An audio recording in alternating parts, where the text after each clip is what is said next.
Hello dear student, ਅੱਜ ਅਸੀਂ ਕਥਾ ਸੰਗਮ ਪੁਸਤਕ ਵਿੱਚ ਦਰਜ ਕਹਾਣੀ ਦਰਦ ਵਿਛੋੜੇ ਦਾ ਹਾਲ, ਜੋ ਕਿ ਖਾਲਿਦ ਹੁਸੈਨ ਜੀ ਦੀ ਸ਼ਾਹਕਾਰ ਰਚਨਾ ਹੈ, ਦੇ ਪੇਜ ਨੰਬਰ 69 ਦੀ ਰੀਡਿੰਗ ਕਰਨੀ ਹੈ।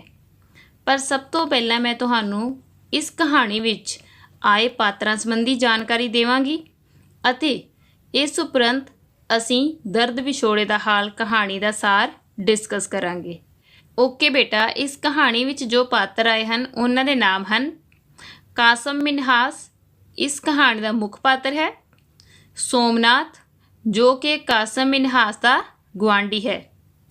ਇਸੇ ਤਰ੍ਹਾਂ ਹੀ ਗੋਬਿੰਦ ਰਾਮ, ਸੁਨੀਲ, ਅਮਰਨਾਥ, ਯਸ਼ਪਾਲ ਸਰਪੰਚ, ਚੌਧਰੀ ਫਿਰੋਜ਼ਦੀਨ ਇਸ ਕਹਾਣੀ ਦੇ ਸਹਾਇਕ ਪਾਤਰ ਹਨ। ਠੀਕ ਹੈ। ਇਸ ਤੋਂ ਇਲਾਵਾ ਜੋ ਸਲੋਤਰੀ ਪਿੰਡ ਹੈ, ਠੀਕ ਹੈ, ਉੱਥੇ ਫੌਜੀ ਬਟਾਲੀਅਨ ਜੋ ਤੈਨਾਤ ਹੈ, ਉੱਥੇ ਕੁਝ ਫੌਜੀਆਂ ਦਾ ਵੀ ਜ਼ਿਕਰ ਆਇਆ ਹੈ, ਜਿਵੇਂ ਕਰਨਲ ਜਾਰਜ, ਮੇਜਰ ਰਫੀਕੀ ਅਤੇ ਕੈਪਟਨ ਚੱਕਰਵਰਤੀ। ਠੀਕ ਹੈ ਬੇਟਾ, ਇਹ ਇਸ ਕਹਾਣੀ ਵਿੱਚ ਆਏ ਪਾਤਰਾਂ ਦੇ ਨਾਮ ਹਨ। ਠੀਕ, ਇਸ ਤੋਂ ਬਾਅਦ ਬੇਟਾ ਅਸੀਂ ਦਰਦ ਵਿਛੋੜੇ ਦਾ ਹਾਲ ਕਹਾਣੀ ਦਾ ਸਾਰ ਡਿਸਕਸ ਕਰਾਂਗੇ। ਠੀਕ ਹੈ। ਦਰਦ ਵਿਛੋੜੇ ਦਾ ਹਾਲ ਕਹਾਣੀ ਵਿੱਚ ਲੇਖਕ ਖਾਲਿਦ ਹੁਸੈਨ ਨੇ ਸਰਹੱਦੀ ਪਿੰਡਾਂ ਦੀ ਤਰਾਸਦੀ ਨੂੰ ਪੇਸ਼ ਕੀਤਾ ਹੈ ਅਤੇ ਦੱਸਿਆ ਹੈ ਕਿ ਦੋਵਾਂ ਦੇਸ਼ਾਂ ਵੱਲੋਂ ਸਰਹੱਦਾਂ ਦੀ ਸੁਰੱਖਿਆ ਲਈ ਕੀਤੀ ਜਾਂਦੀ ਗੋਲਾਬਾਰੀ ਦਾ ਖਮਿਆਜ਼ਾ ਮਾਸੂਮ ਲੋਕਾਂ ਨੂੰ ਭੁਗਤਣਾ ਪੈਂਦਾ ਹੈ। ਇਸ ਕਹਾਣੀ ਵਿੱਚ ਲੇਖਕ ਨੇ ਦੋ ਸਰਹੱਦੀ ਪਿੰਡਾਂ ਸਲੋਤਰੀ ਅਤੇ ਤੈਤਰੀ ਨੋਟ ਦਾ ਜ਼ਿਕਰ ਕੀਤਾ ਹੈ। ਸਲੋਤਰੀ ਪਿੰਡ ਪੁੰਛ ਰਾਵਲਪਿੰਡੀ ਸੜਕ 'ਤੇ ਆਖਰੀ ਪਿੰਡ ਹੈ, ਜੋ ਕਿ ਪੁੰਛ ਜ਼ਿਲ੍ਹੇ ਤੋਂ ਲਗਭਗ 9 ਕਿਲੋਮੀਟਰ ਦੀ ਦੂਰੀ 'ਤੇ ਹੈ, ਅਤੇ ਦੂਸਰੇ ਪਾਸੇ ਤੈਤਰੀ ਨੋਟ ਪਿੰਡ ਪਾਕਿਸਤਾਨ ਵਾਲੇ ਪਾਸੇ ਪੁੰਛ ਜ਼ਿਲ੍ਹੇ ਤੋਂ ਲਗਭਗ 8 ਕਿਲੋਮੀਟਰ ਦੀ ਦੂਰੀ 'ਤੇ ਸਥਿਤ ਹੈ। ਇਹਨਾਂ ਦੋਵਾਂ ਪਿੰਡਾਂ ਦੇ ਵਿਚਕਾਰ ਪੁੰਛ ਦਰਿਆ ਵਹਿੰਦਾ ਹੈ, ਜਿਸ ਨੂੰ ਨੋ ਮੈਨ ਲੈਂਡ ਵੀ ਆਖਿਆ ਜਾਂਦਾ ਹੈ। ਕਹਾਣੀ ਦੇ ਆਧਾਰ 'ਤੇ ਸਲੋਤਰੀ ਪਿੰਡ ਦੀ ਮਸੀਤ ਤੋਂ ਐਲਾਨ ਹੋਇਆ ਕਿ ਕਾਸਮ ਮਿਨਹਾਸ ਅੱਲਾ ਨੂੰ ਪਿਆਰਾ ਹੋ ਗਿਆ ਹੈ ਅਤੇ ਉਸ ਦੀ ਮੌਤ ਦਾ ਕਾਰਨ ਇਹ ਸੀ ਕਿ ਸਰਹੱਦ ਪਾਰ ਤੋਂ ਫਾਇਰਿੰਗ ਹੋ ਰਹੀ ਸੀ। ਇਸ ਸਮੇਂ ਦੌਰਾਨ ਇੱਕ ਗੋਲਾ ਉਸ ਦੇ ਮਕਾਨ 'ਤੇ ਆ ਡਿੱਗਿਆ ਸੀ ਅਤੇ ਉਸੇ ਵੇਲੇ ਗੋਲਾ ਫਟਣ ਨਾਲ ਕਾਸਮ ਮਿਨਹਾਸ ਮੌਕੇ 'ਤੇ ਹੀ ਦਮ ਤੋੜ ਗਿਆ ਸੀ, ਪਰ ਉਸ ਦੀ ਤੀਵੀਂ ਅਤੇ ਬੱਚੇ ਬਚ ਗਏ ਸਨ, ਕਿਉਂਕਿ ਉਹ ਆਪਣੇ ਗੁਆਂਢੀ ਸੋਮਨਾਥ ਦੇ ਘਰ ਵਿਆਹ 'ਤੇ ਗੀਤ ਗਾਉਣ ਗਏ ਹੋਏ ਸਨ। ਇਸ ਤਰ੍ਹਾਂ ਮਸੀਤ ਤੋਂ ਦੁੱਖ ਦਾ ਸੁਨੇਹਾ ਮਿਲਦਿਆਂ ਹੀ ਚੁਲਾਸ, ਦਰਾ, ਕਸਬ ਲਾੜੀ ਅਤੇ ਦੂਜੇ ਪਿੰਡਾਂ ਤੋਂ ਲੋਕ ਜਨਾਜ਼ੇ ਵਿੱਚ ਸ਼ਾਮਲ ਹੋਣ ਲਈ ਕਾਸਮ ਮਿਨਹਾਸ ਦੇ ਘਰ ਪਹੁੰਚਣ ਲੱਗ ਪਏ ਸਨ। ਇਹੋ ਜਿਹੀਆਂ ਘਟਨਾਵਾਂ ਇੱਥੇ ਰੋਜ਼ ਹੀ ਹੁੰਦੀਆਂ ਸਨ। ਕੁਝ ਸਮਾਂ ਪਹਿਲਾਂ ਗੋਬਿੰਦ ਰਾਮ ਦੇ ਘਰ ਉੱਤੇ ਮਾਰਟਰ ਦਾ ਗੋਲਾ ਡਿੱਗਣ ਕਾਰਨ ਉਸ ਦੀ ਮਾਤਾ ਦਾ ਦੇਹਾਂਤ ਹੋ ਗਿਆ ਸੀ ਅਤੇ 2 ਮੱਝਾਂ ਅਤੇ ਇੱਕ ਗਾਂ ਵੀ ਮੌਤ ਦਾ ਨਿਵਾਲਾ ਬਣ ਗਈ ਸੀ। ਇਸੇ ਤਰ੍ਹਾਂ ਹੀ ਸੁਨੀਲ, ਜੋ ਕਿ ਪੈਲੀਆਂ ਵਿੱਚ ਕੰਮ ਕਰ ਰਿਹਾ ਸੀ, ਉਸ ਨੂੰ ਵੀ ਦਰਿਆ ਤੋਂ ਪਾਰ ਆਉਣ ਵਾਲੀ ਗੋਲੀ ਨਿਗਲ ਗਈ ਸੀ। ਪਰ ਇੱਥੋਂ ਦੇ ਲੋਕ ਅਜਿਹੇ ਡੂੰਘੇ ਸਦਮੇ ਬਰਦਾਸ਼ਤ ਕਰਨ ਦੇ ਆਦੀ ਹੋ ਗਏ ਸਨ ਅਤੇ ਉਹ ਹੁਣ ਆਪਣੇ ਸਕਿਆਂ ਦੀਆਂ ਲਾਸ਼ਾਂ ਵੇਖ ਕੇ ਵੀ ਜਜ਼ਬਾਤੀ ਨਹੀਂ ਹੁੰਦੇ, ਸਗੋਂ ਇੱਥੇ ਦਿਲ ਚੰਗਾ ਅਤੇ ਕਟੋਰੇ ਵਿੱਚ ਗੰਗਾ ਵਾਲੀ ਗੱਲ ਹੈ। ਇਹਨਾਂ ਲੋਕਾਂ ਦਾ ਇੱਕ ਅਜੀਬ ਮਾਤਮੀ ਸਮਾਜ ਹੈ, ਜਿੱਥੇ ਹਾਸਿਆਂ ਅਤੇ ਗੜਾਕਿਆਂ ਦਾ ਕੋਈ ਰਿਵਾਜ ਨਹੀਂ ਹੈ। ਇਹ ਲੋਕ ਜਾਣਦੇ ਹਨ ਕਿ ਇਸੇ ਤਰ੍ਹਾਂ ਹੀ ਦਰਿਆਓਂ ਪਾਰ ਵੀ ਹੁੰਦਾ ਹੈ। ਉੱਥੇ ਵੀ ਮਾਸੂਮ ਲੋਕ ਇੱਧਰੋਂ ਹੁੰਦੀ ਗੋਲਾਬਾਰੀ ਦਾ ਸ਼ਿਕਾਰ ਹੁੰਦੇ ਹਨ, ਪਰ ਇਹਨਾਂ ਮਾਸੂਮ ਲੋਕਾਂ ਦੇ ਦਿਲਾਂ ਦੀ ਦਾਸਤਾਨ ਕੋਈ ਨਹੀਂ ਲਿਖਦਾ। ਇਸੇ ਤਰ੍ਹਾਂ ਕਾਸਮ ਮਿਨਹਾਸ ਦੇ ਘਰ ਬੈਠੇ ਹੋਏ ਲੋਕ ਉਸ ਦੀਆਂ ਵਡਿਆਈਆਂ ਕਰ ਰਹੇ ਸਨ, ਉਸ ਦੀ ਹਰ ਸੇਵਾ ਨੂੰ ਸਲਾਹਿਆ ਜਾ ਰਿਹਾ ਸੀ ਅਤੇ ਉਸ ਦੇ ਪਿੰਡ ਸਲੋਤਰੀ ਦੇ ਨੇੜੇ ਤੈਨਾਤ ਫੌਜੀ ਬਟਾਲੀਅਨ ਦੇ commander colonel George, major Rafiqi ਅਤੇ ਕੈਪਟਨ ਚੱਕਰਵਰਤੀ ਵੀ ਕਾਸਮ ਮਿਨਹਾਸ ਦੇ ਜਨਾਜ਼ੇ ਵਿੱਚ ਸ਼ਾਮਲ ਹੋਣ ਲਈ ਆ ਪਹੁੰਚੇ ਸਨ। ਉਸ ਸਮੇਂ ਰੋਣ ਦੀਆਂ ਆਵਾਜ਼ਾਂ ਕਿਤੇ ਦੂਰ ਤੋਂ ਵੀ ਆ ਰਹੀਆਂ ਸਨ, ਤਾਂ ਮੇਜਰ ਰਫੀਕੀ ਦੁਆਰਾ ਇਹਨਾਂ ਰੋਣ ਦੀਆਂ ਆਵਾਜ਼ਾਂ ਸੰਬੰਧੀ ਪੁੱਛਣ 'ਤੇ ਜਨਾਜ਼ੇ ਵਿੱਚ ਸ਼ਾਮਲ ਹੋਣ ਆਏ ਕਿਸੇ ਪੇਂਡੂ ਨੇ ਦੱਸਿਆ ਕਿ ਇਹ ਆਵਾਜ਼ਾਂ ਦਰਿਆਓ ਪਾਰ ਵਾਲੇ ਪਿੰਡ ਤੈਤਰੀ ਨੋਟ ਤੋਂ ਆ ਰਹੀਆਂ ਹਨ, ਕਿਉਂਕਿ ਸ਼ਾਇਦ ਉੱਥੇ ਵੀ ਕੋਈ ਬਦਨਸੀਬ ਇੱਧਰੋਂ ਚੱਲਣ ਵਾਲੀ ਗੋਲੀ ਦਾ ਨਿਸ਼ਾਨਾ ਬਣਿਆ ਹੈ। ਉਸ ਸਮੇਂ ਚੌਧਰੀ ਫਿਰੋਜ਼ ਜੀ ਆਖਦਾ ਹੈ ਕਿ ਮੁਲਕ ਅਤੇ ਜ਼ੁਬਾਨ ਭਾਵੇਂ ਵੱਖ-ਵੱਖ ਹੋਣ, ਪਰ ਹੱਸਣ ਤੇ ਰੋਣ, ਗਾਉਣ ਤੇ ਵੈਣ ਕਰਨ ਦੀਆਂ ਆਵਾਜ਼ਾਂ ਸਾਰੀ ਲੁਕਾਈ ਵਿੱਚ ਇੱਕੋ ਜਿਹੀਆਂ ਹੁੰਦੀਆਂ ਹਨ। ਇਹ ਟੈਂਕ ਤੇ ਤੋਪਾਂ ਭਾਵੇਂ ਸਾਡੇ ਕੋਲ ਹੋਣ ਜਾਂ ਦੁਸ਼ਮਣ ਕੋਲ ਹੋਣ, ਪਰ ਇਹਨਾਂ ਦਾ ਕੰਮ ਸਿਰਫ ਤਬਾਹੀ ਮਚਾਉਣਾ ਹੀ ਹੁੰਦਾ ਹੈ। ਇਸੇ ਕਾਰਨ ਹੀ ਇਹ ਧਰਤੀ ਦੋਜ਼ਖ ਬਣੀ ਹੋਈ ਹੈ, ਜਿਸ ਨੂੰ ਪਹਿਲਾਂ ਫਿਰਦੌਸ ਬਰ ਰੂਏ ਜ਼ਮੀਨ ਕਹਿੰਦੇ ਸਨ। ਦੂਜੇ ਪਾਸੇ ਕਾਸਮ ਮਿਨਹਾਸ ਦਾ ਕਫਨ ਸੀਤਾ ਜਾ ਚੁੱਕਾ ਸੀ ਤੇ ਗੋਰਕਨ ਨੇ ਕਬਰ ਕੱਢ ਲਈ ਸੀ ਅਤੇ 4 ਵਜੇ ਕਾਸਮ ਮਿਨਹਾਸ ਦਾ ਜਨਾਜ਼ਾ ਚੱਲਣ ਨੂੰ ਤਿਆਰ ਸੀ। ਇਸ ਲਈ ਲੋਕ ਕਲਮਾ ਸ਼ਹਾਦਤ ਪੜ੍ਹ ਰਹੇ ਸਨ। ਇਸ ਉਪਰੰਤ ਉਸ ਦੇ ਦੋਸਤ ਤੇ ਸਾਕ ਸੰਬੰਧੀ ਵੀ ਉਸ ਨੂੰ ਉਸ ਦੀ ਆਖਰੀ ਆਰਾਮਗਾਹ ਭਾਵ ਕਬਰ ਵਿੱਚ ਦਫਨ ਕਰਨ ਲਈ ਜਨਾਜ਼ੇ ਨੂੰ ਲੈ ਕੇ ਤੁਰ ਪਏ ਸਨ। ਉਧਰ ਦਰਿਆ ਪਾਰ ਸੁਆਣੀਆਂ ਦੇ ਵੈਣ ਪਾਉਣ ਦੀਆਂ ਆਵਾਜ਼ਾਂ ਆ ਰਹੀਆਂ ਸਨ ਅਤੇ ਇਹਨਾਂ ਵਿੱਚੋਂ ਇੱਕ ਆਵਾਜ਼ ਜੋ ਕਿ ਬਹੁਤ ਭਾਰੀ ਸੀ, ਉਹ ਕਾਸਮ ਮਿਨਹਾਸ ਦੇ ਵੱਡੇ ਭਰਾ ਦੀ ਸੀ।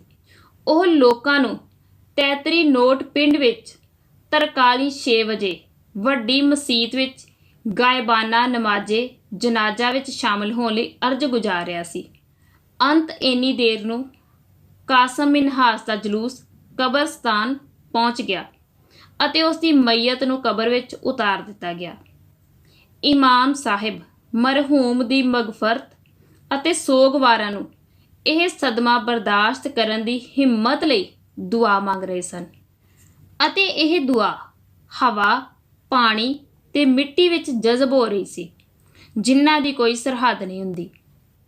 ਸੋ ਇਸ ਤਰ੍ਹਾਂ ਲੇਖਕ ਨੇ ਇਸ ਕਹਾਣੀ ਵਿੱਚ ਇਹ ਸਪਸ਼ਟ ਕੀਤਾ ਹੈ ਕਿ ਸਰਹੱਦਾਂ ਤੇ ਵਸੇ ਹੋਏ ਪਿੰਡਾਂ ਦੇ ਲੋਕਾਂ ਦਾ ਜੀਵਨ ਰਾਜਨੀਤੀ ਦੀ ਸਲੀਬ ਤੇ ਕੁਰਬਾਨ ਹੁੰਦਾ ਰਹਿੰਦਾ ਹੈ। ਓਕੇ ਬੇਟਾ, ਇੱਥੇ ਤੱਕ ਸਾਡਾ ਇਹ ਸਾਰ ਜੋ ਹੈ ਕੰਪਲੀਟ ਹੋ ਜਾਂਦਾ ਹੈ। ਹੁਣ ਇਸ ਤੋਂ ਬਾਅਦ ਨੈਕਸਟ ਬੇਟਾ ਅਸੀਂ ਪੇਜ ਨੰਬਰ 69 ਦੀ ਰੀਡਿੰਗ ਸ਼ੁਰੂ ਕਰਨੀ ਹੈ, ਪਰ ਸਭ ਤੋਂ ਪਹਿਲਾਂ ਅਸੀਂ ਪੇਜ ਨੰਬਰ 69 ਦੇ ਵਰਡ ਮੀਨਿੰਗ ਡਿਸਕਸ ਕਰਾਂਗੇ। ਠੀਕ ਹੈ, ਫਸਟ ਵਰਡ ਹੈ ਐਲਾਨ, ਘੋਸ਼ਣਾ। ਡਾਢੇ ਦੁੱਖ ਨਾਲ, ਬਹੁਤ ਦੁੱਖ ਨਾਲ। ਅੱਲਾ ਨੂੰ ਪਿਆਰਾ ਹੋ ਗਿਆ, ਅੱਲਾ ਨੂੰ ਪਿਆਰਾ ਹੋ ਜਾਣਾ, ਮਰ ਜਾਣਾ। ਮੌਕੇ ਤੇ ਹੀ ਦਮ ਤੋੜ ਗਿਆ, ਉਸੇ ਵੇਲੇ ਮਰ ਗਿਆ। ਰੋਜ਼ ਦਾ ਕਸਬ, ਨਿੱਤ ਦਾ ਕੰਮ। ਸਬਕ ਸਿਖਾਉਣਾ, ਸਬਕ ਸਿਖਾਉਣਾ, ਪਾਠ ਪੜ੍ਹਾਉਣਾ। ਵਹਿਸ਼ਤ, ਇਸ ਦਾ ਅਰਥ ਹੈ ਦਰਿੰਦਗੀ। ਹਿਫਾਜ਼ਤ, ਸੁਰੱਖਿਆ। ਨੈਕਸਟ ਵਰਡ ਬੇਟਾ ਸੁਆਣੀਆਂ। ਸੁਆਣੀਆਂ ਮਤਲਬ ਔਰਤਾਂ। ਮਈਅਤ, ਦੇਹ। ਨੈਕਸਟ ਵਰਡ ਹੈ ਦੇਹਾਂਤ ਹੋ ਗਿਆ, ਮੌਤ ਹੋ ਗਈ। ਮੌਤ ਨਿਵਾਲਾ ਬਣ ਗਈ, ਇਸ ਦਾ ਅਰਥ ਹੈ ਮੌਤ ਦਾ ਸ਼ਿਕਾਰ ਹੋ ਗਈ। ਹੁਣ ਓਕੇ ਬੇਟਾ, ਨੈਕਸਟ ਅਸੀਂ ਪੇਜ ਨੰਬਰ 69 ਦੀ ਰੀਡਿੰਗ ਸ਼ੁਰੂ ਕਰਾਂਗੇ। ਸਲੋਤਰੀ ਪਿੰਡ ਦੀ ਮਸੀਤ ਤੋਂ ਐਲਾਨ ਹੋ ਰਿਹਾ ਸੀ। ਡਾਢੇ ਦੁੱਖ ਨਾਲ ਸਾਰਿਆਂ ਨੂੰ ਸੂਚਿਤ ਕੀਤਾ ਜਾਂਦਾ ਹੈ ਬਈ ਕਾਸਮ ਮਿਨਹਾਸ ਅੱਜ ਰਾਤੀ ਅੱਲਾ ਨੂੰ ਪਿਆਰਾ ਹੋ ਗਿਆ ਹੈ। ਉਹ ਆਪਣੇ ਘਰ ਸੁੱਤਾ ਪਿਆ ਸੀ ਕਿ ਸਰਹੱਦ ਪਾਰ ਤੋਂ ਹੋਣ ਵਾਲੀ ਫਾਇਰਿੰਗ ਵਿੱਚ ਇੱਕ ਗੋਲਾ ਉਹਦੇ ਮਕਾਨ ਦੇ ਅੰਦਰ ਡਿੱਗਿਆ। ਗੋਲਾ ਫਟਣ ਨਾਲ ਕਾਸਮ ਮਿਨਹਾਸ ਮੌਕੇ ਤੇ ਹੀ ਦਮ ਤੋੜ ਗਿਆ। ਰੱਬ ਦਾ ਸ਼ੁਕਰ ਹੈ ਬਈ ਉਹਦੀ ਤੀਵੀਂ ਤੇ ਬੱਚੇ ਬਚ ਗਏ ਨੇ, ਕਿਉਂ ਜੇ ਉਹ ਗੁਆਂਢ ਵਿੱਚ ਸੋਮਨਾਥ ਦੇ ਘਰ ਵਿਆਹ ਤੇ ਗੀਤ ਗਾਵਣ ਗਏ ਹੋਏ ਸਨ। ਨਮਾਜ਼ ਜਨਾਜ਼ਾ ਦਿਨ ਢਲੇ 4 ਵਜੇ ਪੜ੍ਹੀ ਜਾਏਗੀ। ਹੁਣ ਦੇਖੋ ਬੇਟਾ, ਇੱਥੇ ਦੱਸਿਆ ਗਿਆ ਹੈ ਕਿ ਜੋ ਸਲੋਤਰੀ ਪਿੰਡ ਹੈ ਉਸ ਦੀ ਮਸੀਤ ਤੋਂ ਐਲਾਨ ਕੀਤਾ ਜਾ ਰਿਹਾ ਸੀ ਕਿ ਬੜੇ ਦੁੱਖ ਦੇ ਨਾਲ ਸਾਰਿਆਂ ਨੂੰ ਇਹ ਸੂਚਿਤ ਕੀਤਾ ਜਾਂਦਾ ਹੈ ਕਿ ਜੋ ਕਾਸਮ ਮਿਨਹਾਸ ਹੈ ਉਹ ਰਾਤ ਨੂੰ ਅੱਲਾ ਨੂੰ ਪਿਆਰਾ ਹੋ ਗਿਆ ਹੈ, ਭਾਵ ਕਿ ਉਸ ਦੀ ਮੌਤ ਹੋ ਗਈ ਹੈ। ਹੁਣ ਉਸ ਦੀ ਮੌਤ ਹੋਣ ਦਾ ਕਾਰਨ ਕੀ ਸੀ ਕਿ ਸਰਹੱਦ ਪਾਰ ਤੋਂ ਫਾਇਰਿੰਗ ਹੋ ਰਹੀ ਸੀ ਤੇ ਜਿਸ ਕਾਰਨ ਇੱਕ ਗੋਲਾ ਉਸ ਦੇ ਮਕਾਨ 'ਤੇ ਆ ਡਿੱਗਦਾ ਹੈ ਤੇ ਜਦੋਂ ਗੋਲਾ ਫਟਦਾ ਹੈ ਤਾਂ ਉਸ ਸਮੇਂ ਕਾਸਮ ਮਿਨਹਾਸ ਦੀ ਉਸੇ ਵੇਲੇ ਹੀ ਮੌਤ ਹੋ ਜਾਂਦੀ ਹੈ, ਪਰ ਉਸ ਦੀ ਪਤਨੀ ਅਤੇ ਬੱਚੇ ਬਚ ਜਾਂਦੇ ਹਨ ਕਿਉਂਕਿ ਉਹ ਆਪਣੇ ਗੁਆਂਢ ਵਿੱਚ ਸੋਮਨਾਥ ਦੇ ਘਰ ਵਿਆਹ ਤੇ ਗੀਤ ਗਾਉਣ ਗਏ ਹੋਏ ਸਨ। ਇਸੇ ਲਈ ਬੜੇ ਦੁਖੀ ਹਿਰਦੇ ਨਾਲ ਲੋਕਾਂ ਨੂੰ ਇਹ ਸੂਚਿਤ ਕੀਤਾ ਜਾ ਰਿਹਾ ਸੀ ਕਿ ਕਾਸਮ ਮਿਨਹਾਸ ਦੀ ਨਮਾਜ਼ ਜਨਾਜ਼ਾ ਸ਼ਾਮ ਨੂੰ 4 ਵਜੇ ਪੜ੍ਹੀ ਜਾਣੀ ਹੈ। ਠੀਕ ਹੈ, ਨੈਕਸਟ ਪੈਰਾ ਬੇਟਾ। ਸਲੋਤਰੀ ਪੁੰਛ ਰਾਵਲਪਿੰਡੀ ਸੜਕ 'ਤੇ ਸਾਡਾ ਆਖਰੀ ਪਿੰਡ ਏ। ਅੱਜ ਕੱਲ੍ਹ ਇਹ ਸੜਕ ਫੌਜੀ ਚੌਂਕੀ ਉੱਤੇ ਖਤਮ ਹੋ ਜਾਂਦੀ ਏ। ਪਿੰਡ ਦੇ ਬਿਲਕੁਲ ਸਾਹਮਣੇ ਅਤੇ ਸਰਹੱਦੋਂ ਪਾਰ ਤੈਤਰੀ ਨੋਟ ਦਾ ਪਿੰਡ ਏ ਅਤੇ ਵਿਚਕਾਰ ਪੁੰਛ ਦਰਿਆ। ਇਸ ਦਰਿਆ ਨੂੰ ਅਸੀਂ ਨੋ ਮੈਨ ਲੈਂਡ ਵੀ ਕਹਿ ਸਕਦੇ ਹਾਂ। ਹੁਣ ਦੇਖੋ ਬੇਟਾ, ਇੱਥੇ 2 ਪਿੰਡਾਂ ਦਾ ਜ਼ਿਕਰ ਕੀਤਾ ਗਿਆ ਹੈ, ਇੱਕ ਸਲੋਤਰੀ ਪਿੰਡ ਤੇ ਦੂਸਰਾ ਤੈਤਰੀ ਨੋਟ ਪਿੰਡ। ਜੋ ਸਲੋਤਰੀ ਪਿੰਡ ਹੈ ਉਹ ਜੋ ਪੁੰਛ ਰਾਵਲਪਿੰਡੀ ਸੜਕ ਹੈ ਉੱਥੇ ਆਖਰੀ ਪਿੰਡ ਹੈ। ਠੀਕ ਹੈ, ਤੇ ਸਲੋਤਰੀ ਪਿੰਡ ਜੋ ਹੈ ਉਹ ਪੁੰਛ ਜ਼ਿਲ੍ਹੇ ਤੋਂ ਲਗਭਗ 9 ਕਿਲੋਮੀਟਰ ਦੂਰੀ 'ਤੇ ਸਥਿਤ ਹੈ। ਠੀਕ ਹੈ, ਦੂਜੇ ਪਾਸੇ ਪਾਕਿਸਤਾਨ ਵਾਲੇ ਪਾਸੇ ਤੈਤਰੀ ਨੋਟ ਪਿੰਡ ਹੈ ਅਤੇ ਇਹ ਪਿੰਡ ਪੁੰਛ ਜ਼ਿਲ੍ਹੇ ਤੋਂ ਲਗਭਗ 8 ਕਿਲੋਮੀਟਰ ਦੀ ਦੂਰੀ 'ਤੇ ਸਥਿਤ ਹੈ। ਹੁਣ ਇਹਨਾਂ ਦੋਹਾਂ ਪਿੰਡਾਂ ਦੇ ਵਿਚਕਾਰ ਪੁੰਛ ਦਰਿਆ ਵਹਿੰਦਾ ਹੈ। ਠੀਕ ਹੈ, ਤੇ ਇਸ ਦਰਿਆ ਨੂੰ ਨੋ ਮੈਨ ਲੈਂਡ ਵੀ ਆਖਿਆ ਜਾਂਦਾ ਹੈ। ਠੀਕ ਬੇਟਾ, ਨੈਕਸਟ ਦੇਖੋ।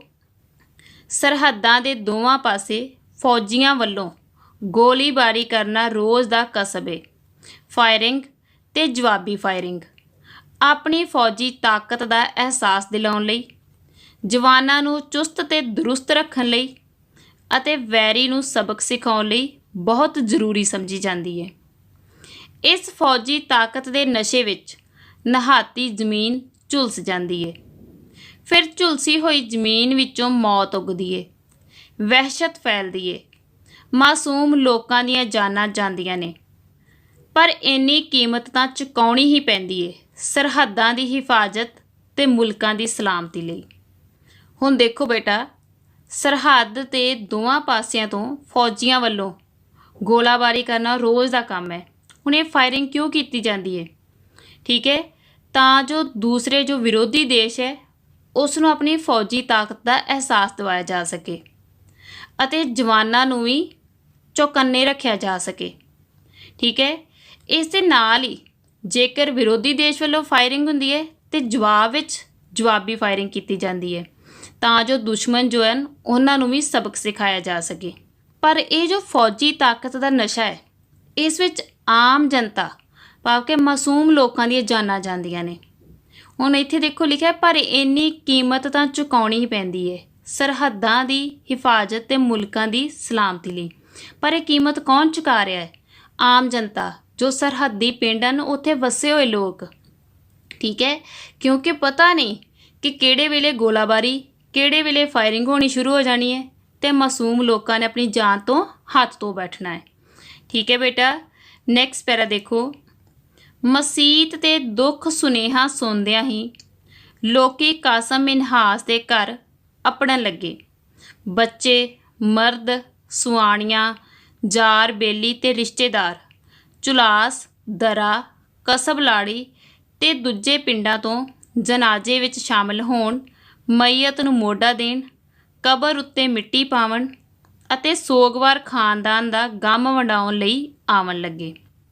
ਹੁਣ ਦੇਖੋ ਬੇਟਾ, ਜਦੋਂ ਮਸੀਤ ਤੋਂ ਕਾਸਮ ਮਿਨਹਾਸ ਦੀ ਮੌਤ ਸੰਬੰਧੀ ਸੂਚਿਤ ਕੀਤਾ ਜਾਂਦਾ ਹੈ ਤਾਂ ਉਸ ਸਮੇਂ ਚੁਲਾਸ, ਦਰਾ, ਕਸਬ ਲਾੜੀ ਤੇ ਹੋਰ ਜਿਹੜੇ ਦੂਸਰੇ ਪਿੰਡ ਹਨ ਉੱਥੋਂ ਬੱਚੇ, ਮਰਦ, ਔਰਤਾਂ, ਕਾਸਮ ਮਿਨਹਾਸ ਦੇ ਰਿਸ਼ਤੇਦਾਰ, ਮਿੱਤਰ, ਸਾਕ ਸੰਬੰਧੀ ਸਭ ਹੀ ਜਨਾਜ਼ੇ ਵਿੱਚ ਸ਼ਾਮਲ ਹੋਣ ਲਈ ਆਉਂਦੇ ਹਨ ਤਾਂ ਜੋ ਮਈਅਤ ਨੂੰ ਮੋਢਾ ਦੇ ਸਕਣ, ਮਤਲਬ ਜੋ ਅਸੀਂ ਦੇ ਸੀ ਅਰਥੀ ਉਸ ਨੂੰ ਮੋਢਾ ਦੇ ਸਕਣ, ਕਬਰ ਉੱਤੇ ਮਿੱਟੀ ਪਾ ਸਕਣ ਤੇ ਜੋ ਸੋਗਵਾਰ ਖਾਨਦਾਨ ਹੈ, ਜੋ ਦੁਖੀ ਪਰਿਵਾਰ ਹੈ, ਉਸ ਦਾ ਗਮ ਵੰਡਾ ਸਕਣ।